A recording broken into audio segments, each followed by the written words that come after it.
You're making falafel wrong if you're using canned chickpeas. Today, I'll show you how to make crispy, spicy, street-style falafel from scratch. So the trick is to use dry chickpeas and soak them overnight or up to 24 hours.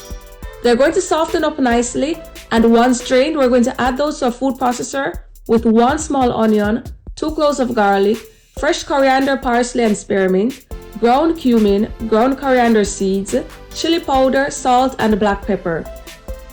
Pulse until you get a coarse grainy mix. Stir in 4 tablespoons of all-purpose flour and let the mixture rest for half an hour.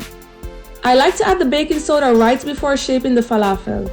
Form small balls and flatten slightly, then pat lightly with sesame seeds for extra crunch.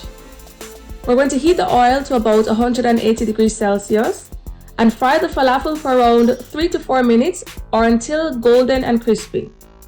Crunchy outside, fluffy inside, and just the right spicy kick. Serve it in a warm pita with tahini or eat them straight from the plate like I do. Don't forget to follow Feast with Nina for more bold, delicious recipes.